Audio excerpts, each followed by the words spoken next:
LEGO fans, and welcome back to MB Bricks. My name is Maya, and today we are going to be looking at a brand new Lord of the Rings build.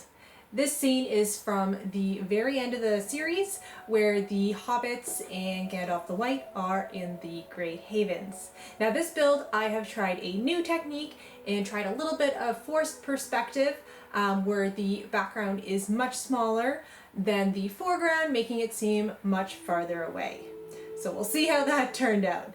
If you like Lord of the Rings builds, be sure to leave a like and a comment below, and don't forget to hit that subscribe button if you haven't already to see more.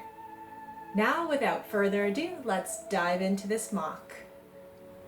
I have wanted to try a forced perspective build for quite some time, and I am really happy I chose to do it with this Grey Havens build.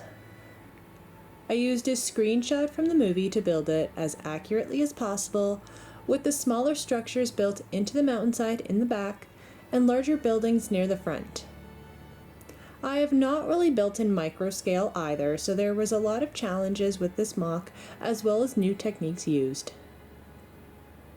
I started with the background, laying out the mountains with some pathways winding up the side, leading to some round pillars and buildings. The arches used for the bridges get smaller as we reach the very back, and the dark gray accents are almost completely invisible as you get farther back as well. The boat was actually the very last thing I built and added to the build, but I knew I needed to include it and used micro figures and stud-built figures to represent the occupants. Those who held on to rings for a long time left together on the last boat to the Undying Lands. This included Elrond, Galadriel, Celeborn, with Gandalf, Bilbo, and finally Frodo. They bid farewell to Merry, Pippin, and Sam, who I've stationed here, watching the boat leave into the sunset. On the left-hand side of the build, I have built a simple pathway leading off the MOC, surrounded by the mountains and trees, with what would have been a fairly large statue at the base.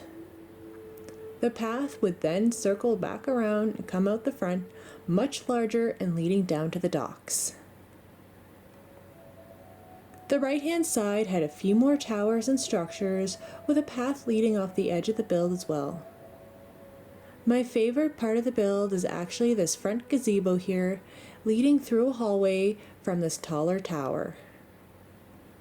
I tried to add in lots of details and elegant architecture to fit in with the elven decor. The gazebo was definitely challenging to achieve the shape and level of detail that I wanted, but I'm very happy with how it turned out. The walkway leading to the gazebo turned out nicely as well, with the flourished pieces connected with robot arm elements in between. The pathway comes down from the right side as well, meeting in the middle and then leading down to the dock. A statue on either side guards the staircase, and I've used a combination of curved and sloped pieces to create the shape of the dock and the gazebo base. While I wanted to keep this build very gray in color, I wanted to make sure to include some foliage, as elves are very close with nature. I added in some simple trees in a muted sand green color and some of the newer fern pieces for a bit more pop of color. Overall, I am very pleased with the end result, and I'll share some pictures of the desired angles for the forced perspective view.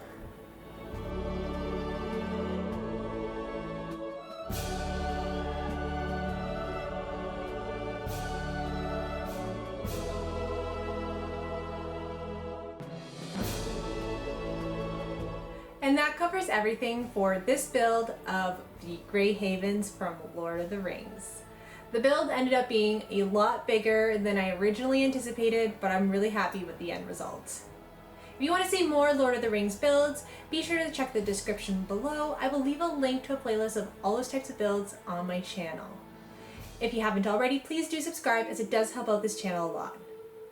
Thanks so much for checking out this video today, guys, and until next time, keep on building.